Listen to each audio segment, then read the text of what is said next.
Bueno, empezamos el video 6 en la sección 126, solución del problema de Dirichlet con cadenas de Markov finitas. Entonces consideramos un proceso aleatorio de R estados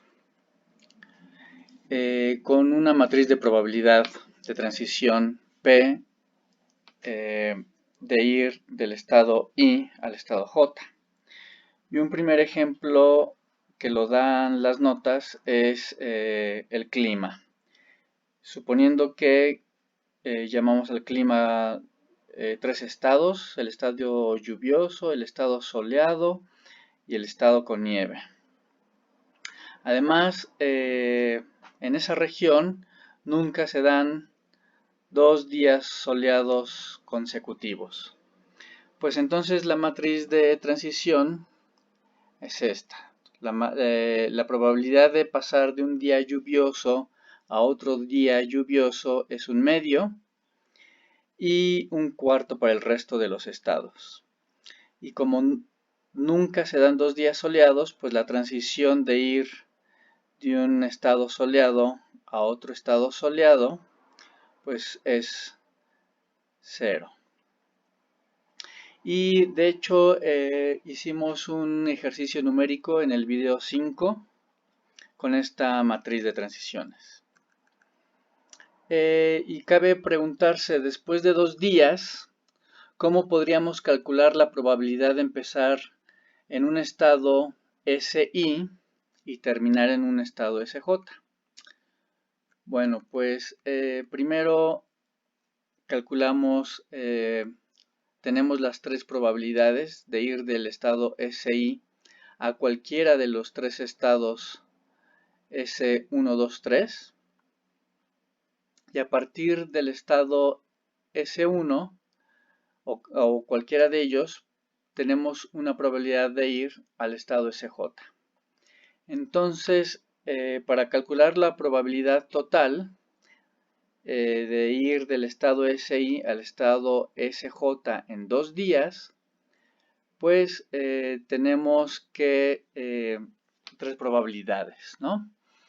La probabilidad de ir del estado SI al estado 1, que sería esta, y la probabilidad de ir del estado S1 al estado J, que es esta, más las subsecuentes probabilidades. Y aquí hay que resaltar que la suma de estas probabilidades debe dar 1, y la suma de estas probabilidades no necesariamente son 1. Esta suma coincide con el elemento I sub j del producto de las dos matrices de probabilidad de transición. Entonces, en general, las potencias n nos van a dar la matriz de probabilidades de pasar de un estado SI a un estado SJ en n días. Una cadena de Markov se llama regular si alguna potencia de P no contiene ceros. Y ahora nos vamos a al problema de la caminata aleatoria. Solamente, y aquí reducimos la cantidad de estados. Habíamos estado tratando con el problema con 6 estados, ahora van a ser 5. El estado S0 puede ser el bar, el estado S4 puede ser la casa, y cuando llegamos a cualquiera de esos estados, pues nos quedamos ahí con probabilidad 1. Y los llamamos estados absorbentes. Y en los estados intermedios, pues los llamamos estados no absorbentes. Tenemos entonces, para nuestro problema de la caminata aleatoria, pues tenemos los estados absorbentes 0 y su probabilidad 1. Y el estado 4 con probabilidad 1 de pasar a el mismo, perdón. a el mismo. Aquí conviene arreglar esta disposición de estados de la siguiente forma. Ponemos al principio los estados absorbentes, y mejor me voy a mis notas. Arreglamos primero los estados absorbentes.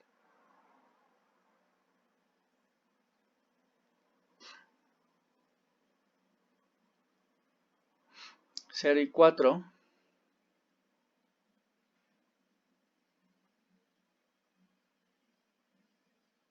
Los estados absorbentes 0 y 4 al principio, tanto en los renglones como en las columnas. Y los estados no absorbentes concatenados. Entonces tenemos 4 matrices. Obviamente los estados absorbentes van a ser la matriz identidad, porque se quedan ahí con probabilidad 1. Y obviamente como los renglones deben sumar 1, pues la siguiente matriz es 0. La matriz R es la matriz de probabilidades de pasar de un estado no absorbente a un estado absorbente. Y la matriz Q es la probabilidad entre estados no absorbentes. Premultiplicando estas matrices de transición, para ver lo que nos interesa es ver el comportamiento asintótico, pues premultiplicando llego a que la potencia n de la matriz de transición de probabilidades la puedo escribir de esta forma. Y este es el término importante.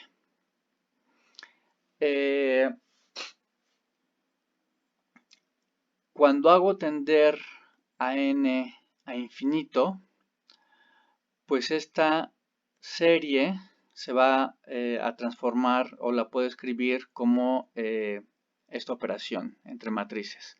Y obviamente aquí la matriz identidad debe ser del tamaño de Q, no confundir con esta matriz identidad. Y como esta matriz Q tiene sus autovalores pequeños, pues tiende a 0. Este término. A la matriz resultante de esta operación la llamo matriz fundamental. Y es la matriz que nos da el número esperado de veces que pasamos por el estado SJ si empezamos en el estado SI. Y obviamente son los estados no absorbentes, son los mismos estados que la matriz Q. Así es que sus renglones y columnas deben ser los que tenía la matriz Q en un inicio, es decir, los estados no absorbentes 1, 2, 3.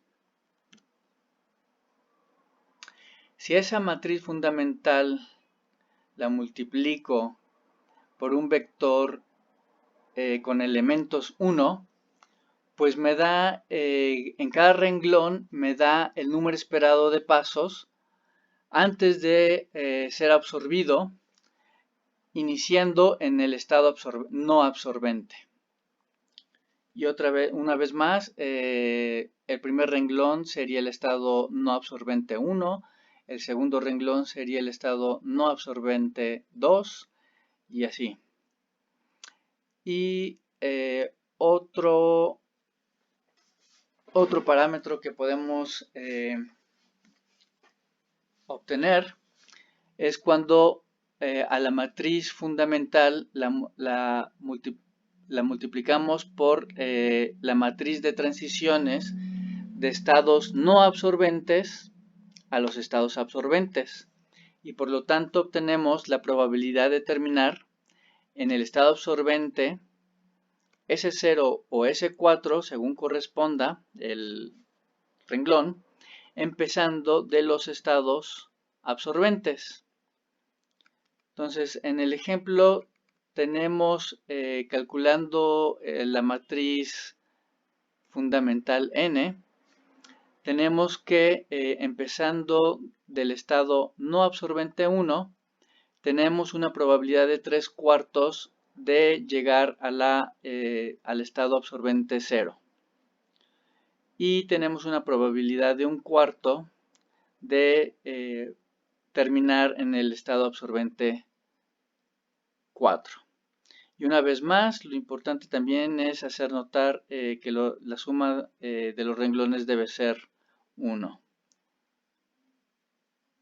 Y para nuestro problema de Dirichlet, lo podemos escribir de la siguiente forma. Sabemos que la función es una función armónica y que además las probabilidades son un medio.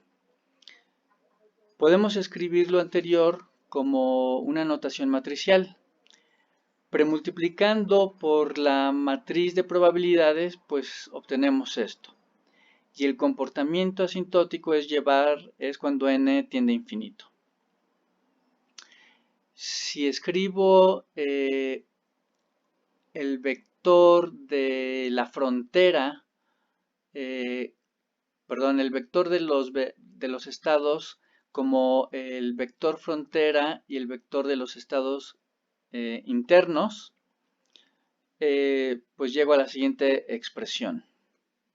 Y por lo tanto podemos encontrar el vector de valores internos como a través de los valores frontera f de b.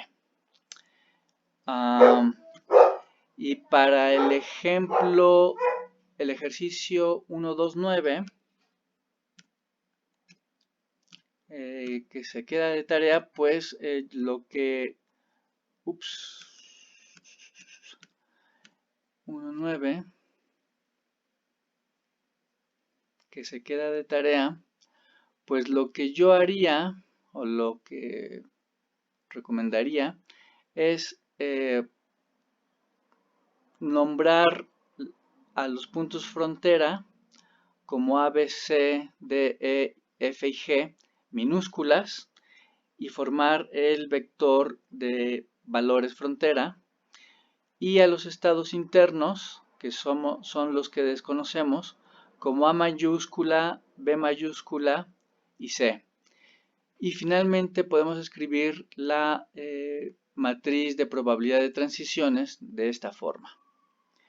Y así podemos resolver entonces las cuestiones que nos piden en el ejercicio 129. Y bueno, hasta aquí el video 6.